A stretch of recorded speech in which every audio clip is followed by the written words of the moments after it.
Imagine this. One day you wake up and suddenly realize that every second of your life is about avoiding pain, not pursuing meaning. You eat just enough to not be hungry. You work not to create, but to not fall behind. You neither love nor hate nor risk. You just cautiously maintain a bit stable status. And somehow, you've started to feel grateful that nothing is happening. Have you ever noticed that this stability is just a shell of numbness? Are you truly alive, or merely avoiding death? Is what you call free choice really yours, or are you just spinning in circles inside a safe zone of a last man? Without ambition, without fire, without direction, and without self. Nietzsche foresaw your condition long ago. To him, the most dangerous thing wasn't suffering war or moral collapse. It was that humanity would one day domesticate itself into an animal stripped of impulse, challenge, and creativity. These people would no longer ask why they exist, no longer chase higher goals. They'd only seek comfort, safety, and a frictionless life.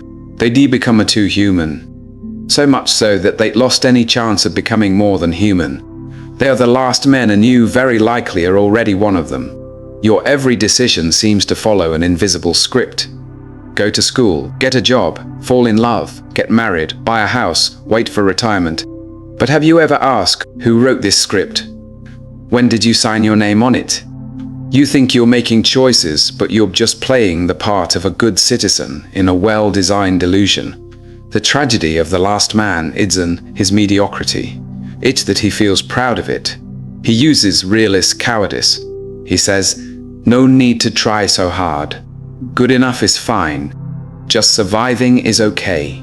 He mocks those still seeking meaning, calls them knights immature-childish, and you're starting to agree with those voices too, aren't you? But don't deny it yet as yourself. When was the last time you felt truly alive, burning with passion? When was the last time you threw yourself into something? Consequences be damned. Are your decisions today driven by desire or just by a need to keep things from breaking? Do you still ask yourself late at night, who am I? Why do I live? Or have you stopped daring to ask? The last man isn't a monster or a sci-fi villain. He anyone who once dreamed and then let reality cook him slowly to numbness. And this world, it had been designed precisely for the last man. You must realize, if everything feels fine, it means you've been tamed just enough. But the real question is just beginning. If the last man is the endpoint of civilization, what's the point of all this striving? If you no longer ask, who am I? Does who you are still matter? The most chilling truth. You think you are steering your life, but you don't even know where the wheel is. So now we descend together into the abyss. You've been avoiding all along to ask the ultimate question. Why have we all become prisoners of the bidia last man?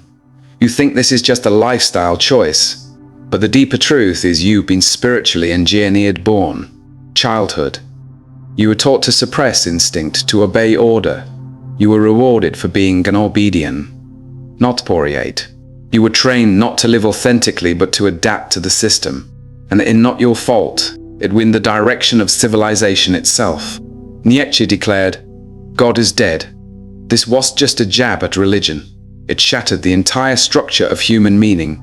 Because when God dies, meaning loses its anchor. For the first time, humans were forced to confront a cold, purposeless, indifferent universe. And most could not bear the vertigo of such freedom, so they retreated into safe prisons. They numbed the chaos with false order. They replaced the being with embodying it right. Thus, the last man was born. He is not a fallen beast. Here, someone who has lost all desire for depth, for pain, for transcendence. He avoids soul tremors. He fears intense emotion.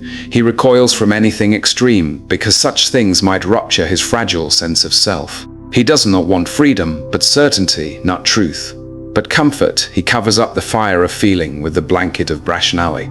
He smooths existential anxiety with boredom civilization. It looks like progress, but actually a downgrade of the soul. Carl Jung once said, humanity in deepest fear isn't death. It refacing the real self, and the world of the last man offers perfect relief from that fear, gently, imperceptibly, making sure you never need to ask, Who am I? Picture a child raised inside a seamless digital system. He gets instant feedback. His every decision is obstated by algorithms. He finds pleasure in virtual worlds without risk or sacrifice. He no longer needs conflict. He no longer understands suffering. Ian raised by Woozer experience, but in the process he loses the ability to face pain. And yet, pain is the only doorway to the self. A world without pain breeds functional humans but not fated souls. Have you noticed how the word dream now sounds ridiculous? An adult says, "I want to change the worm," and people laugh. In this postmodern order, to doubt everything is noble, while to seek meaning is naive. So we internalize beliefs. Life in just like this. Humans are what they are. Don't overthink, just get by. But have you ever questioned what hides behind those voices? Could there be a vast psychological structure at play? One that trains people to stop searching? A cultural trap that rebrands comfort as a wisdom? You think you are maturing, but you think you're becoming rational, but you're really just dodging. Pain, this is how the last man is truly born, not through violence, but gentle taming, not by having choice taken away, but by giving it up willingly, and you've lived reasonably enough. Was she ready? Because what comes next will reveal how this world, with all its civility, is quietly hollowing out your soul. You still think all this is just about faster life? Too much information, mental fatigue? But what truly exhausts you, numbs you, drains you, is that you've been trapped unconsciously inside the structure of the last man. Have you noticed how smooth the modern world is becoming? No extremes, no highs, no lows, no gods, no devils, no burning passion, no ripping despair. Everything is tuned to a comfortable middle ground, like life lived with noise-cancelling headphones. Or alive, but it's as if you've never heard the true sound of your own existence. It's in a kind of invisible castration, now of the body, but of the soul. You are becoming more belligerent, more grash, more socially fluent, yet increasingly afraid to burn, to rage, to sit in silence with the big questions. You are better at networking, worse at inner conversation. You are not silent, you've simply lost the ability to speak silence. How did this happen? It wasn't your poor choice. It was structurally designed. Psychologist Daniel Kahneman described the brain preference for cognitive ease, a bias toward what's familiar, effortless, low risk. And modern society exploits this, constructing a reality that is painless, frictionless, but also empty. You are wrapped in countless forms of instant gratification. 3-minute videos, 2-second likes, 10-minute binge shows. Everything is fragmented, easy to consume, impossible to feel deeply. Your attention tamed by algorithm, your emotions numbed by entertainment, your identity reduced to hats, your worth measured in lie by bit. You are becoming a spectator, not a being truly alive. You don't lack choices, you just do not realize they're being slowly taken away. This is Nietzsche's ultimate warning about the last man. You are not oppressed in some brutal, obvious way. You are just gratefully accepting each act of dehumanization, trading soul for safety, choice for comfort.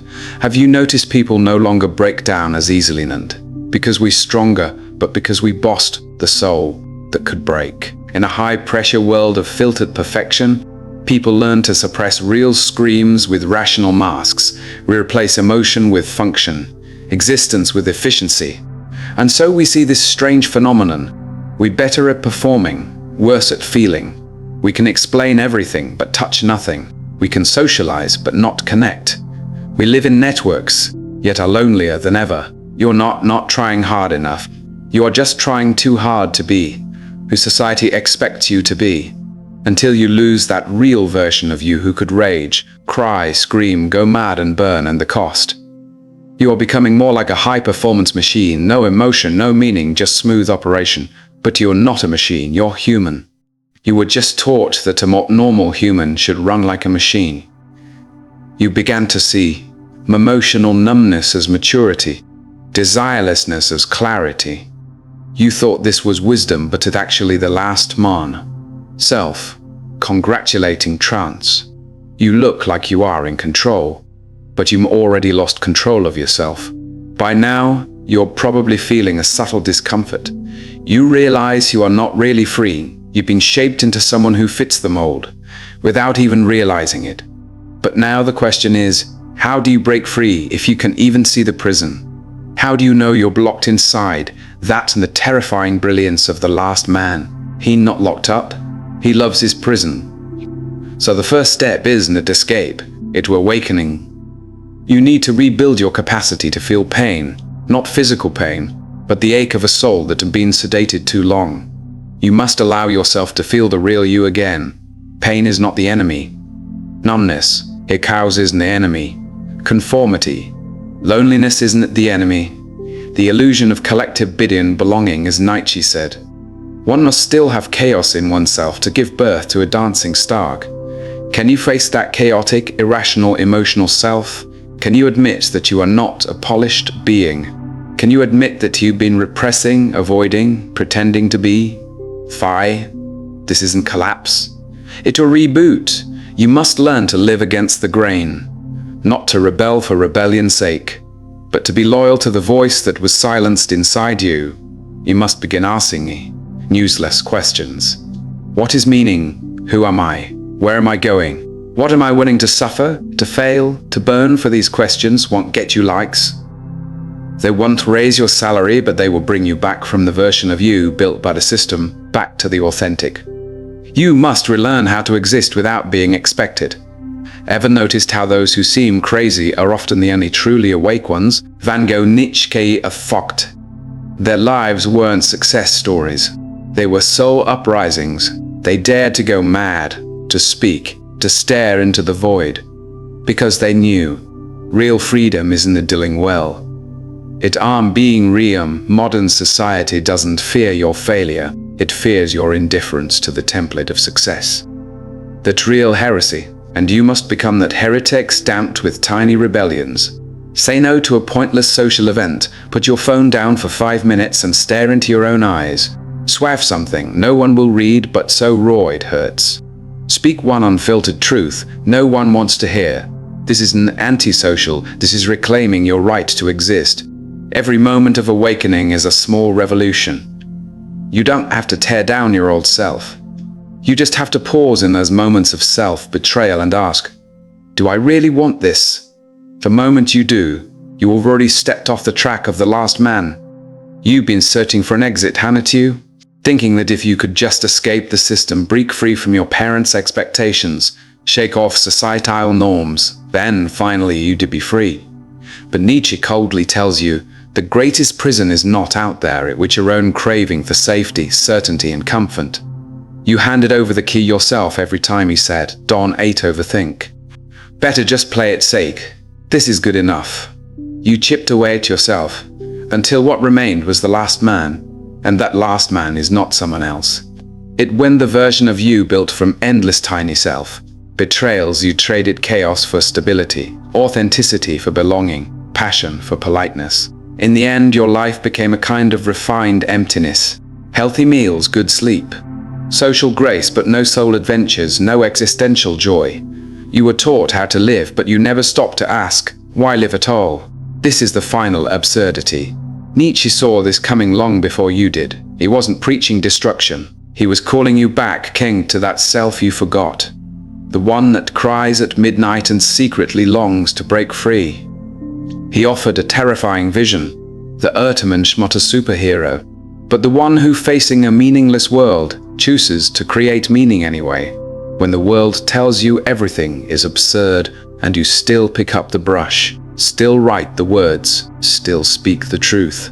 In that moment, the Urmensch doesn't find meaning out there. They explode it from within. They don't wait for answers, they become the answer, and that, what the last man can never understand, and what he fears most. Because once you walk this path, you no longer need approval. Your life is no longer about, should I, but about, do I choose to? From this moment forward, you are no longer a spectator, no longer just an analyst. You are a participant, a fighter, a creator. Oh, I'm not here to conform to the world, you are here to remake it.